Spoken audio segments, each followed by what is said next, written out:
43 TRELAWNEY Park, KWAMAGOGO.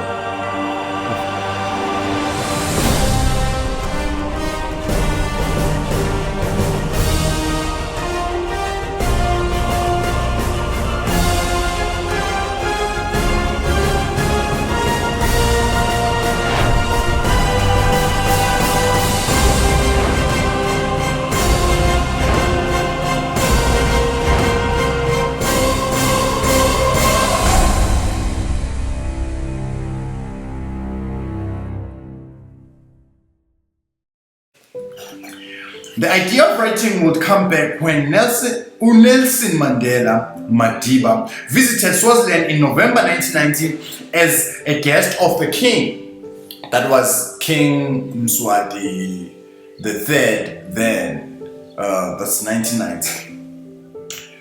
What triggered the thought was a rude awakening to the acute disparity of views within the ANC on various policy issues.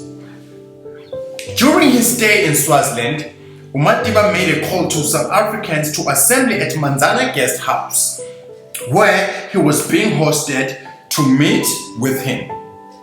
Only a handful of families heeded the call and found their way to Manzana.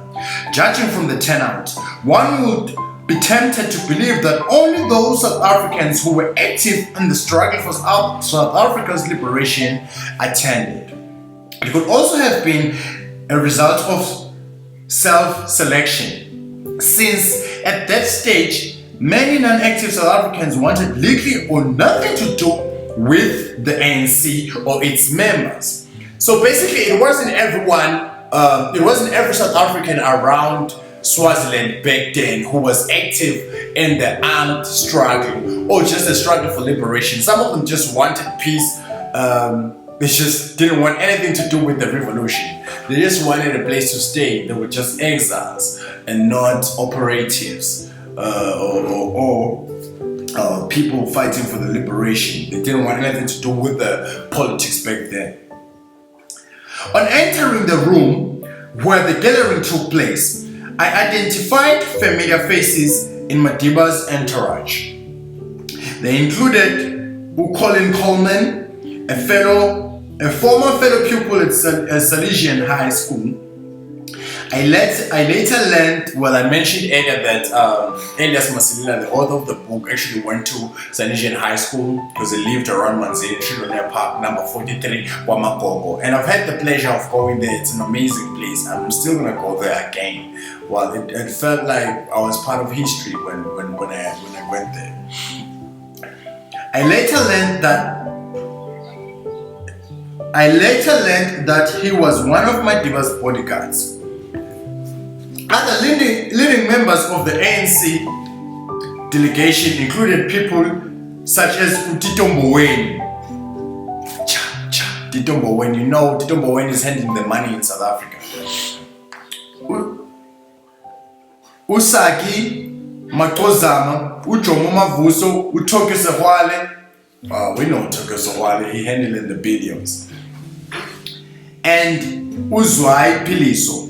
Following his address to the gathering on a wide range of issues, including how the High Command of the ANC envisioned the future of South Africa, Madiba invited questions from the floor. After a number of what I considered uninspired questions, I raised my hand to ask a question on nationalism and how feasible that policy stance was, given what I saw as an extremely fragile economy at the time. Well, the question of nationalism still hangs today, but let me just read the sentence. I'll comment on that more, because I believe that's what the EFF is talking about mostly. Like nationalism, now the assets belonging to everyone, because in South Africa, most of the economy belongs to a very small group, while the larger group is not does not have much access to the large part of the economy. I mean, it's white minority capital. It's a reality that side. So blacks got a lot of political freedom in '94 and very little of economic freedom. That's what happened. So this question that he asked was with regards to that, and apparently it didn't go down well with Mandela because his strategy was just uniting whites and blacks. It didn't really involve uniting blacks with their land and money. It's from what's given here. So let's go into it a bit. Later did I know that what I deemed not only intellectually stimulating but also a non-innocent query would not go down well with Madiba. He was visibly irritated by the question to the extent that he clearly felt it did not warrant a response. Not only that, he suddenly lost the appetite for the meeting and immediately stood up and walked out of the room. So Madiba, after hearing the question of nationalism, black people getting a share of the land and minerals and companies and all that, because, well, we know in South Africa for the longest time, economy has been owned by white minority, the white minority. I mean, we have companies like De Beers, Cecil Rhodes' company, and De Beers is the stronghold, the major shareholder of all the diamonds in the world, and it started in South Africa. I mean, in 1895, De Beers was hot in the London Stock Exchange. Imagine that. It was one of the richest companies in 1895 in England. And that's a South African company. That company still owns diamonds today. And it's a South African company, white owned. So I feel like this question that Elias Masilela was asking really was, well, I have a question that Madiba should have answered, but, well, the old man had his time in jail, so if you've been in prison for that long, you just want your peace when you come out. So he just wanted peace, wanted unity between blacks and whites. So unfortunately, that didn't really address the issue of the sharing of wealth. But let's go into it. This sudden turn of events abruptly brought the evening to a sour end, to the disappointment of all present. I felt extremely guilty, feeling that I had ruined what was seen as an important historical event. I thought to myself, people have been waiting a lifetime to meet this world-renowned figure, their comrade leader. Well, since Madiba started Umkhonto weSizwe, he was, I believe, the first commander-in-chief. He worked on the plans. He was reading books back then on how to set up a guerrilla warfare system that would help. Since some leaders of the ANC, like Chief Albert Lutuli, couldn't work on that, he had received the Nobel Peace Prize. So it was tough for him to now start a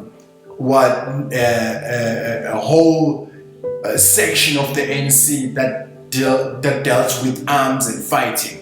But for people like Madiba, they could work on that because they hadn't received that or the type of those accolades, Nobel Peace Prizes. So Mandela was a comrade leader in the sense that was a founding father for the Umkhonto weSizwe.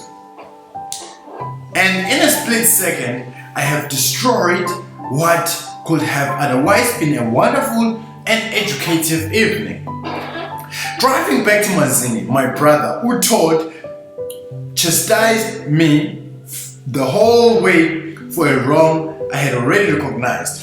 So Todd was Elias Masilela's elder brother, and Todd was very instrumental in the liberation of South Africa because he would house operatives that were coming from South Africa, keep them at his house. Some got shot after leaving his house, some close friends passed. He would give them a lot of support. I believe he was working around Swaziland as a teacher back then. He also went to Salesian, by the way, Salesian High School. So he was like the older voice, adult supervision to basically the younger Masilelas when it came to the revolution and when it came to just growing up. I could not defend myself and could only concede that he was right.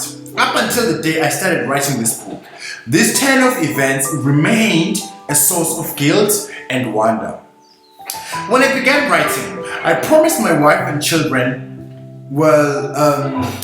the writer's wife is actually from Lomahasha, just by Mozambique. Like Lomahasha is a town near Mozambique in Swaziland, Eswatini. So he lived quite some time here in Swaziland. He found love. Shout out, peace. I promised my wife and children that if ever I had an opportunity to meet uMadiba, no matter how awkward it might be, I would ask him about the experience at Manzana. As if the gods were listening, this dream came true in February 2005, thanks to the Minister of Finance, Trevor Manu, during an official trip to London, where I was to attend a meeting of the Commission for Africa, CFA.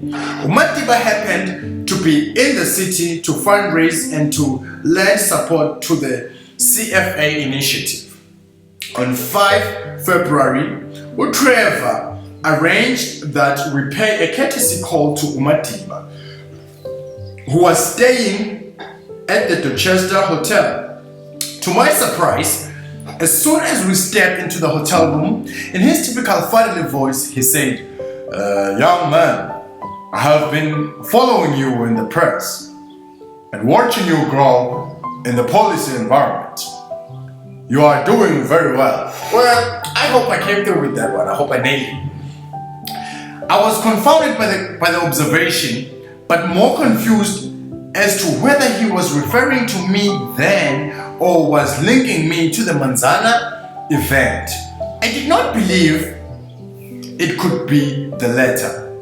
It was 15 years since the Manzana event.